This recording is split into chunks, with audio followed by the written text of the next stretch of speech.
You might think that the timing of this text is a little off, as we really do need rain in this area. But bear with me and let's see where this might lead us to see if it is still timely. By, I think, pretty simple, basic standards, most folks would consider me an educated person. I'm a high school graduate. I have 3 academic degrees and several certifications. But I got to confess, I feel pretty stupid about a lot of stuff. One of the things I really feel very stupid about are of some of the events that have happened the last couple of weeks, and really even beyond. Because I'm wondering, where is that peace on earth that we sing about at Christmas time, and then we kind of pack it away with the Christmas tree and all the other decorations, and don't think about it again until next Christmas? Where is that peace on earth, both here and abroad? And what leads people to do such awful, violent, heinous things?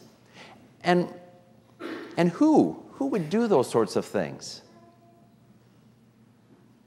And when will it end? And how can it be stopped? And then there's the $10,000 biggie question. Why? Why? I realize that these are not new questions to the world or to the faithful. They've been around a long time. And this morning's passage suggests for me, and perhaps you might relate to this, if not an answer, at least an assurance while we're waiting for those answers. The popularity of the story of Noah's Ark, to me, always seems amazing, especially when it's used in decor for a child's nursery, or in children's books, or even in play sets. You see Noah's Ark everywhere. And it's based, though, upon this worldwide catastrophe. And now it's been broadened into a theme park. It's an attraction that opened earlier this month. Ark Encounter is the name of it. You may have heard about it in the news. There's a Christian Yellow Pages kind of booklet that's up in Fellowship Hall, and on the cover it advertises Ark Encounter as well. Yes, the Ark has landed again, but this time in a field outside of Williamstown, Kentucky, that has a population of only about 4,000 people. And what it features, the showcase of it, and this is the first phase of a pretty extensive plan and dream for this park. It features a life-size replica of Noah's Ark, built by biblical standards of the cubit. And Bible scholars kind of debate of what size a cubit actually was, but it's still an impressive size. It's about 1.5 football field lengths, 50 feet wide, and some, whether you 8 stories of residential or 8 stories of commercial, it's 8 to 10 stories tall. So it's an impressive piece of architecture. And those dimensions make it the largest timber-framed structure in the United States. It's created by creationist Ken Ham. It cost $100 million, and yet they expect 2.2 million folks to visit that in the year 2016, which is really only 6 months left of the year. 22 million will come. And Mr. Ham describes it as kind of a Christian version of Disney World. The goal being, and I think a pretty legitimate one, to encourage specifically non-believers, to encourage them to dust off and open up and perhaps read the story of Noah's Ark in the book. Not just to depend on an attraction or a movie, but to turn to the book. It's not without its controversies. There are many critics in the science field who say that they're brainwashing children who are coming to this or plan to come as part of school field trips in the way that they explain creation. They contest. There's also some controversy about funds, public funds that were used to help finance this, which is a program that Kentucky has for encouraging tourism as well. But bottom line is, it's simply another way that a fellow believer is attempting to share their faith with the world. A reporter from Christianity Today, which is a fairly conservative Christian magazine, was assigned to go to visit Ark Encounter and to write an article about it. And the reporter spent about 4 hours inside the Ark, visiting the exhibits and some of the tours. And finally, after that, was taking a break for lunch and was able to get to a place where they were able to check in with their cell phone. And immediately, in turning it on, there were headlines of another terrible tragedy. I'm not sure if it was domestic or overseas or probably both, as many of them have been. And the reporter recounted that being in that Ark for about 4 hours before that cell phone release, that they felt kind of like they were escaping from the world, that they were sort of free of the tragedies and concerns of the world. And I thought about that, and wouldn't it be nice to have a place that you could go that was a true sanctuary, to at least just for a few moments to block out all the craziness of the world and of our lives today. A place to escape sort of the flood of bad news that fills our days and our minds. But I think we have something that pre-flood world did not have. We have a promise, God's promise. God's promise to simply never again to destroy all of life, all of creation by a flood. I think it's a promise that can help and that we need to be reminded of. I need to be reminded of on a fairly regular basis when confronted with just everyday news. That story of Noah's Ark really begins in chapter 1 of Genesis, when God creates the world and everything in it and calls it good. And then he goes on to create humans to act as caregivers to that creation, and also, though, to care for one another. It's this whole idea of shalom, that Hebrew word for peace. And it's not just a peace of no war or a peace with no conflicts. It's simply a comprehensive, total, full package peace, a peace of mind and body and soul and spirit all rolled into one. A simple word that's packed with detail. God creates all of that in chapter 1. Generations come and go, and by chapter 6 of Genesis, it hasn't turned out the way God had planned. In fact, he is appalled at the state of the earth, full of violence and corruption, and a polar opposite from his original design of what the world was to be. And so God decides to wash his hands, literally, of the world, and to start all over, to create it anew, this time using Noah as the new Adam.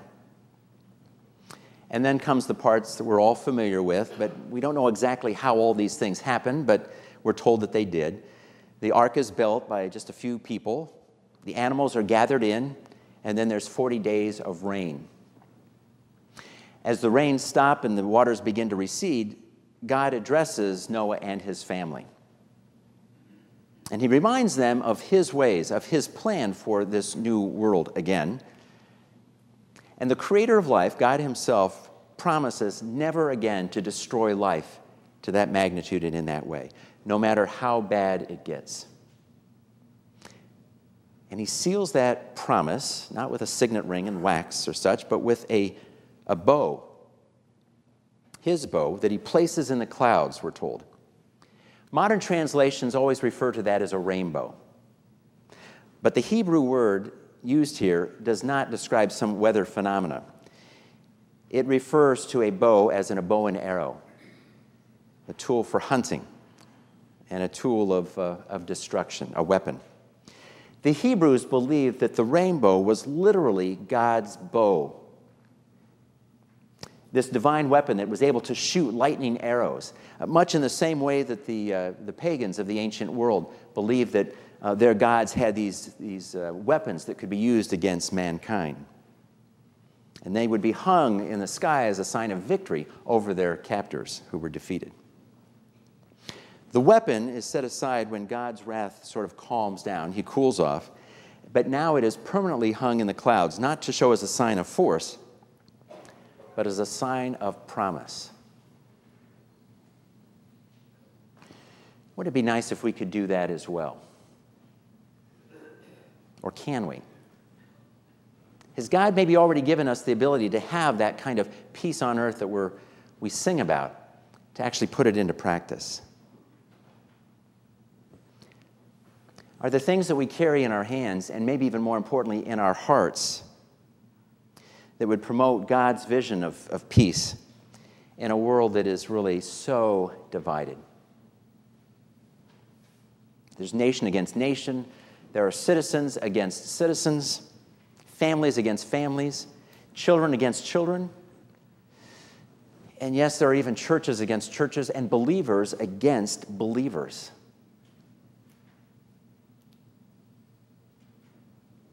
Like God's bow in the sky, what might be our sign that we could display and show to others, pointing to God's peace that is really already here? I'm not sure our bows will look as beautiful as God's does, hung out of our reach or use, but I bet they'll look pretty good out of our hands and away from us to those who suffer from their usage. God's code of conduct is really pretty simple, pretty basic. We're supposed to love one another. We're supposed to live in peace and unity. It can be consolidated into a single word, simply to love. One small bow that I believe that our church has extended and hung sits outside of the main drive entrance. Any of you know what it is? Peace pole. You've been around for a while. Cindy, I didn't realize you were that old, but it's a peace pole. Take notice of it as you go out. It's just a white wood pole with some placards on each side of it, four placards or four letterings. That peace pole, the organization started in Japan, the Peace Pole Project, in 1975, I believe. We placed this peace pole at the end of the Gulf War in 1991, with hope and promise that that peace pole would promote peace.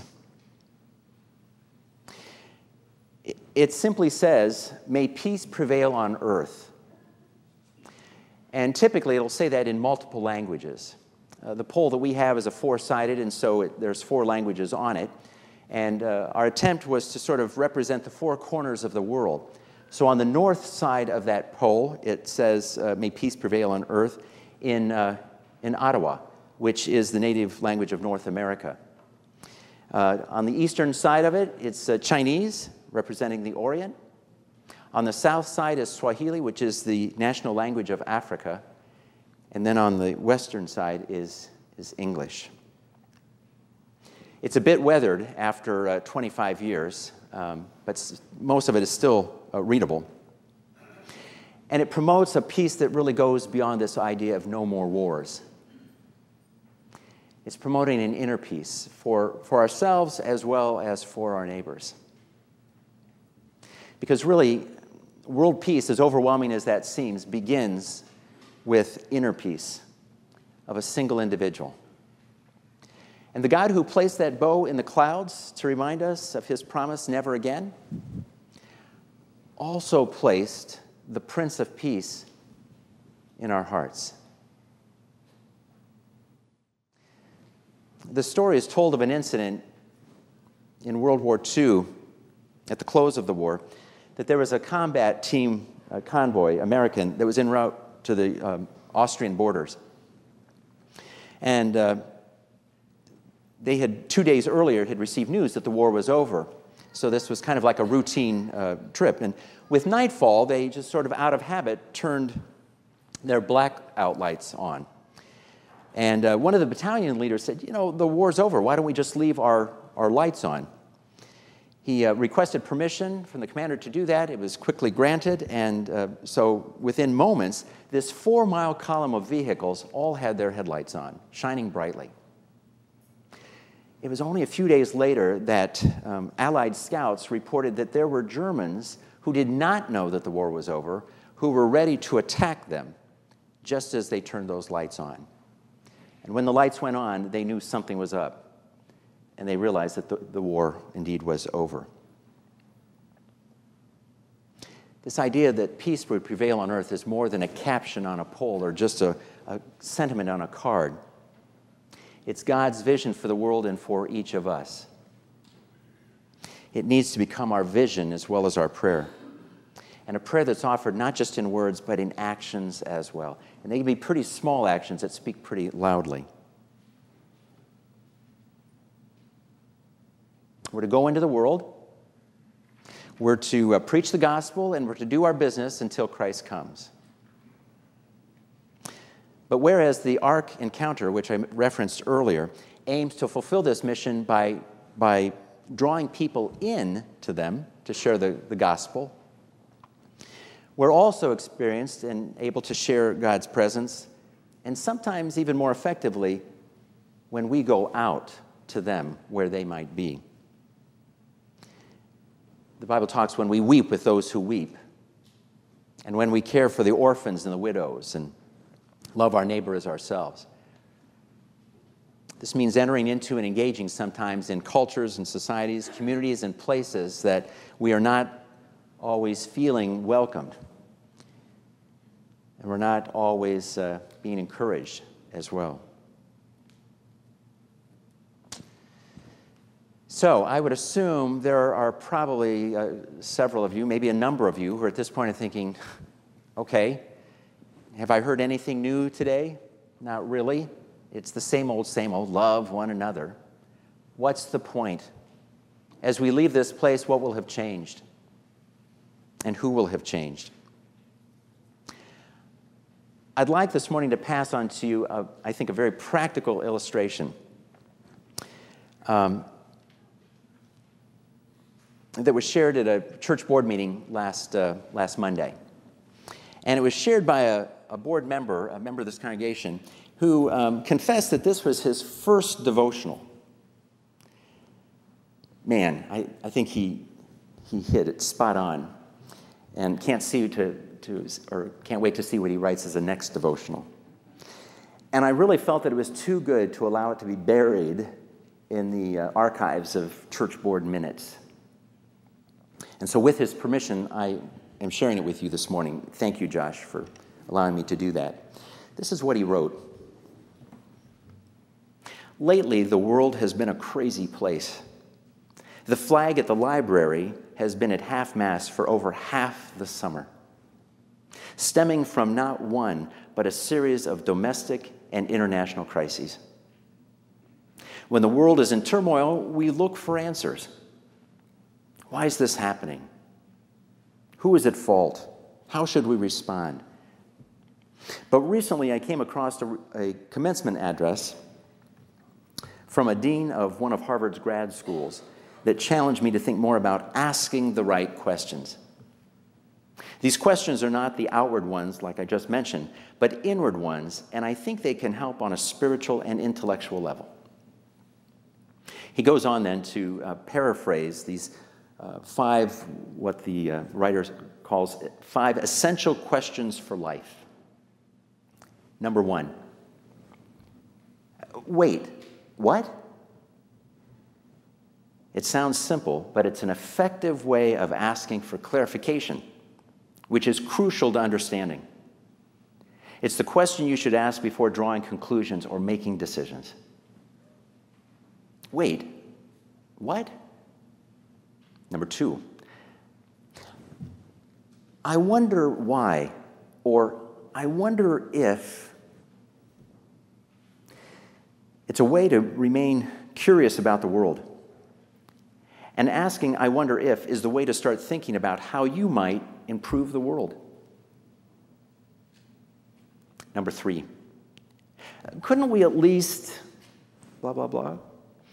This is the question to ask that will enable you to get unstuck. It's what enables you to get past disagreements to some consensus. It's also a way to get started when you're not entirely sure where you will finish. Number 4, how can I help? This gets at how we help, that it matters as much as that we do help. By asking how, you're asking with humility for direction and recognizing that others are experts in their own lives and can thus help you as much as you can help them. And number 5, what truly matters to me? This is the question that forces you to get to the heart of issues and to the heart of your own beliefs and convictions. The speech goes on to talk about how if you ask these questions regularly, you will be in a great position to answer the bonus question. And that is, and did you get what you wanted out of life even so? In closing, Josh led us in this prayer. That, dear God, in a time when the world seems unsafe and unstable, we often turn to others, our leaders, and even to you, looking for answers. Help us to formulate the right questions so we might see how we can help each other and ourselves navigate through stormy waters. Remind us, too, that we can be a part of the answer, not just an asker of the questions. Amen. For those of you who like handouts, these life questions are available in limited quantity at the door for you perhaps to peruse and chew on in this week ahead. The song that we're about to sing is not a hymn, but I think it's pretty biblical, and it's found on the front of your bulletin cover. Cy and Jill Miller were a songwriting team way back in 1955. And they wrote a song about their dream of peace for the world and how they believed that each could help create it. They introduced the song at this week-long retreat in, of all places, California. And it was an experiment with creating understanding and friendship through education, through discussion groups, and through living and working together in this camp situation, even though it was just for a week. And Cy Miller wrote in his own words what happened. He says, one summer evening in 1955, a group of 180 teenagers of all races and religions meeting at a workshop high in the California mountains, locked arms, formed a circle, and sang a song of peace. They felt that singing the song with its simple, basic sentiment, let there be peace on earth and let it begin with me, helped to create a climate for world peace and for understanding. When they came down from the mountain, these inspired young people brought the song with them and started sharing it. And as though on wings, Let There Be Peace on Earth began an amazing journey around the globe. My hope and prayer for all of us this morning, myself included, is that as we sing this song, that it's not going to be some kind of kumbaya, feel-good moment, that we leave in here and walk out without anything, but that it may be a heartfelt prayer for us in this moment and in the days ahead. God's peace, shalom. Amen. Please rise.